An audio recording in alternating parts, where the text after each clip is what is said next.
Assalamualaikum warahmatullahi wabarakatuh. Let me introduce myself. My name is Tina Renita. In this video, I will explain about the book Walden or Life in the Woods by Henry David Thoreau.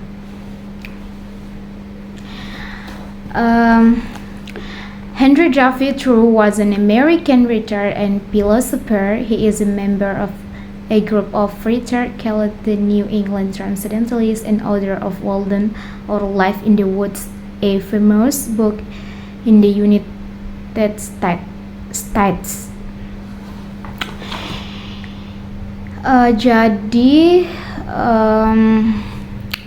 Henry David Thoreau adalah seorang penulis dan filsuf Amerika. Dia adalah anggota dari sekelompok penulis yang disebut Transcendentalist New England dan penulis Walden or Life in the Woods, sebuah buku terkenal di Amerika Serikat yang diterbitkan pada tahun 1844. Pada masa mudanya, dia menjadi salah satu penulis paling terkenal di Amerika. Henry David Thoreau dikenang karena tulisan filosofis dan naturalisnya. Ia lahir dan besar di Concord, Massachusetts, bersama dengan kakak laki-lakinya John dan Helen dan adik perempuannya Sophia. Ayahnya mengoperasikan pabrik pensil lokal dan ibunya menyewakan sebagian rumah keluarga kepada para penyewa.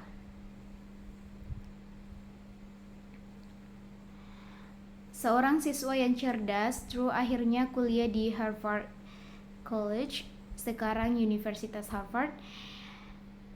Di sana ia belajar bahasa Yunani dan Latin serta Jerman. Menurut beberapa laporan, Thoreau harus istirahat sejenak dari sekolahnya karena sakit. Dia lulus dari perguruan tinggi pada tahun 1837 dan berjuang dengan apa yang harus dilakukan selanjutnya. Pada saat itu, seorang terpelajar seperti Thoreau mungkin mengejar karir di bidang hukum atau kedokteran atau di gereja. Lulusan perguruan tinggi lainnya masuk ke pendidikan, jalan yang dia ikuti sebentar bersama saudaranya John. Dia mendirikan sekolah pada tahun 1838. Usaha itu runtuh beberapa tahun kemudian setelah John jatuh sakit. Thoreau kemudian bekerja untuk ayahnya untuk sementara waktu. Setelah kuliah, Thoreau berteman dengan penulis dan sesama warga Concord, Ralph Waldo Emerson. Melalui Emerson, dia terpapar transcendentalisme, aliran pemikiran yang menekankan pentingnya pemikiran empiris dan hal-hal spiritual di atas dunia fisik. Ia mendorong penyelidikan dan observasi ilmiah. Thoreau mengenal banyak tokoh gerakan termasuk Barnes Alcott dan Margaret Fuller.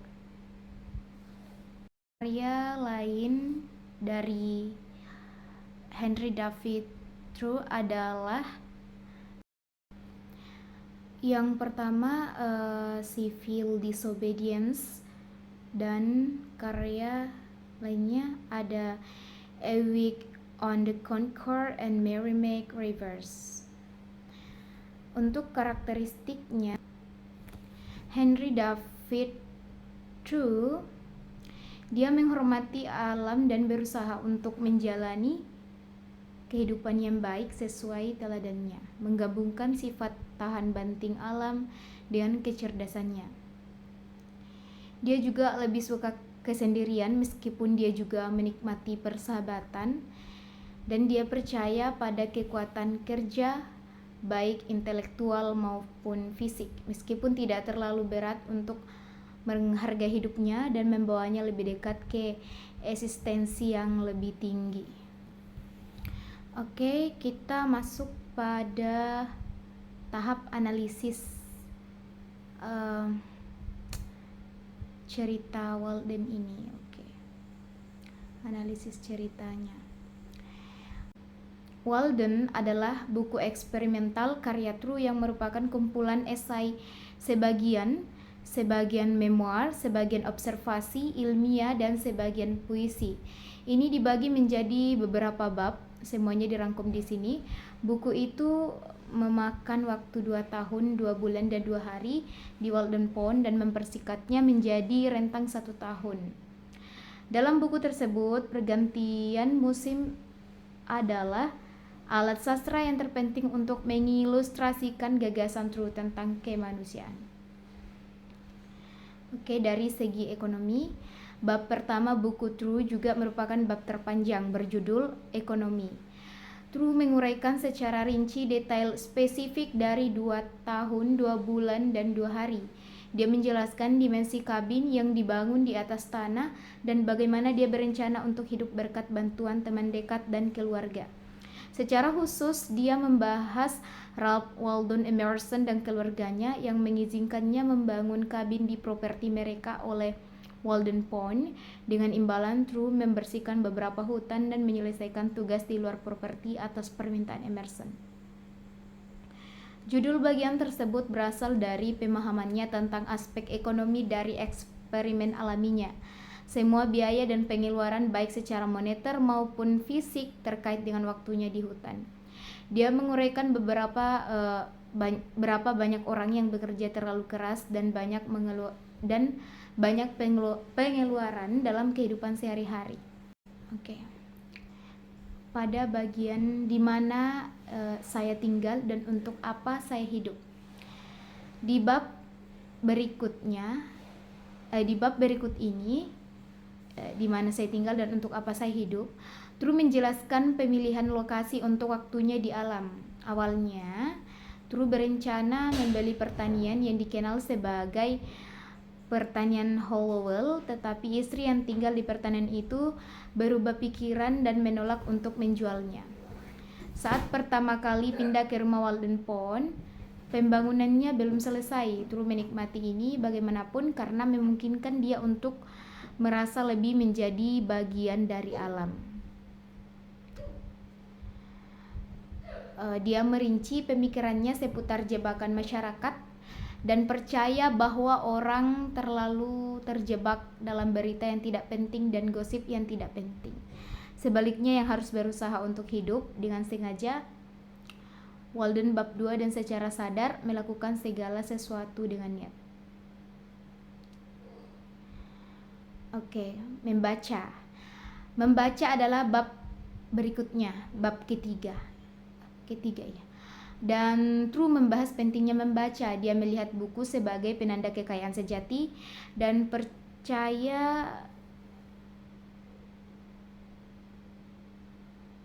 percaya bahwa orang harus berusaha membaca novel klasik. Baginya, membaca membantu orang memperluas pemahaman spiritual mereka tentang dunia. Selanjutnya, suara. Setelah membahas membaca, True mulai berbicara tentang pengertian lain di bab suara. Dia membahas bagaimana orang harus lebih selaras dengan suara yang mereka dengar di sekitar mereka. Alam khususnya penuh dengan suara yang membantu orang meningkatkan persepsi mereka. Apakah itu suara kicau burung, kereta api yang melewati sebidang tanahnya, atau lonceng gereja di kota. Menumbuhkan kesadaran akan suara dan pemandangan membantu kenikmatan hidup seseorang. Oke, selanjutnya kesendirian atau solitude. Setelah ini dia menuju ke bab berikutnya, kesendirian. Di sini ia membahas pentingnya nyaman dalam kesendirian karena membawa seseorang lebih dekat dengan alam. Di rumahnya di hutan, dia memiliki 2 teman tetap, seorang pemukim terdekat dan seorang wanita tua dengan ingatan yang sangat baik. Dia mencatat bahwa ada perbedaan penting antara kesendirian dan kesepian. Seseorang dapat merasa kesepian bahkan di antara banyak orang, sementara kesendirian adalah sesuatu yang harus diperjuangkan seseorang. Selanjutnya, pengunjung.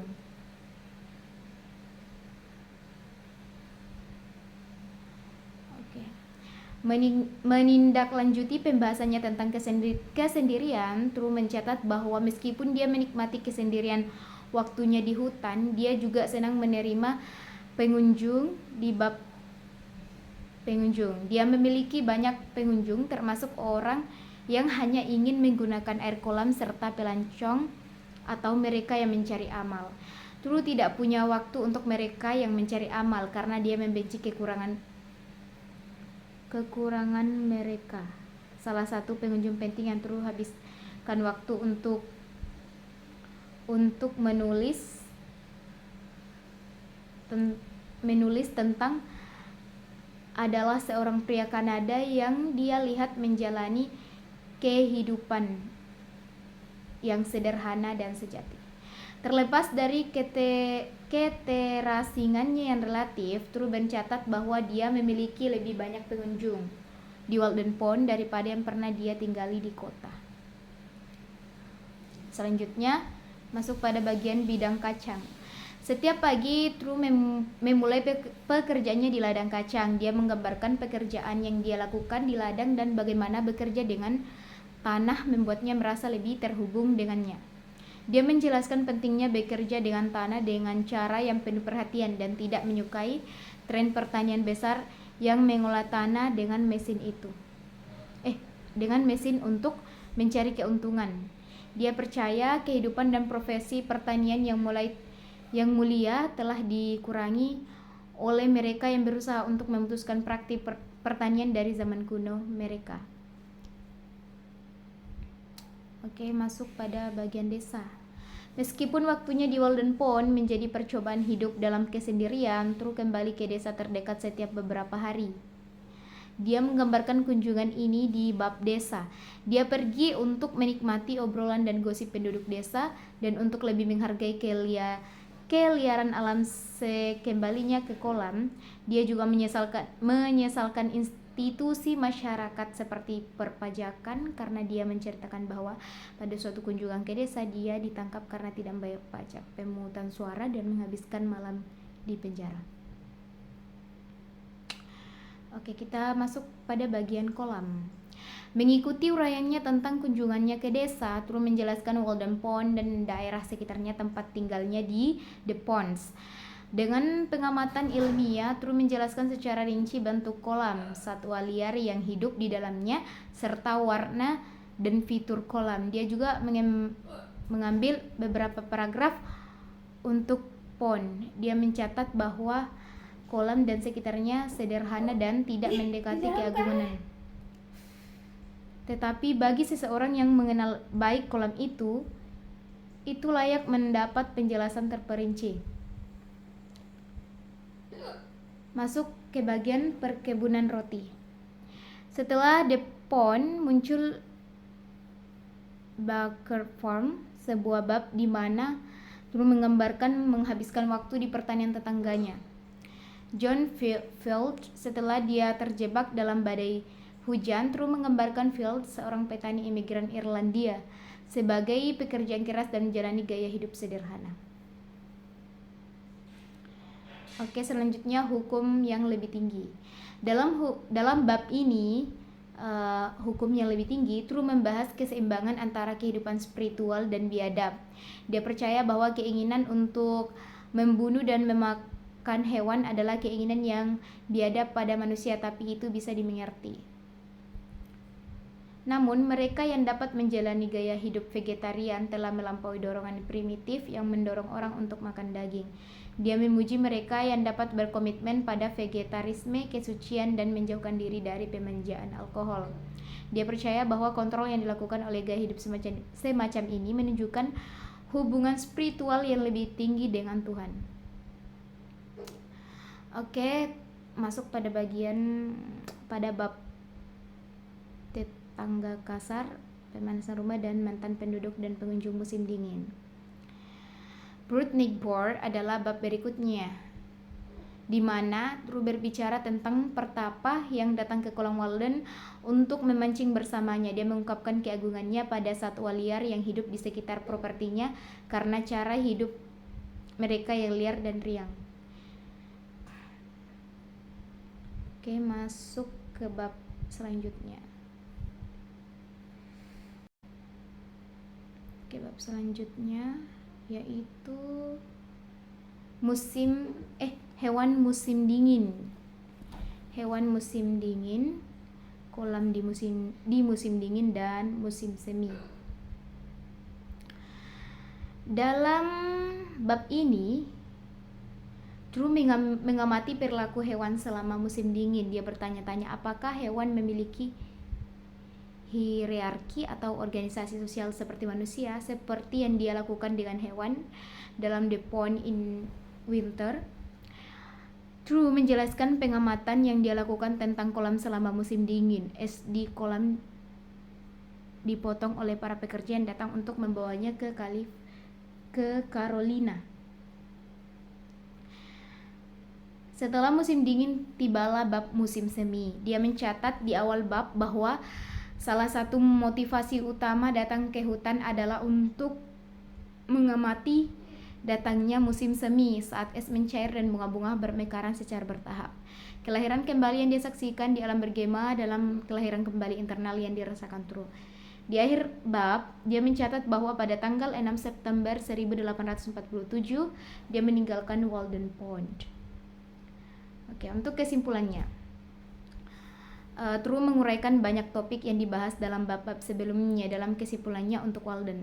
Kesimpulan utamanya adalah bahwa orang harus merangkul kehidupan yang mereka jalani.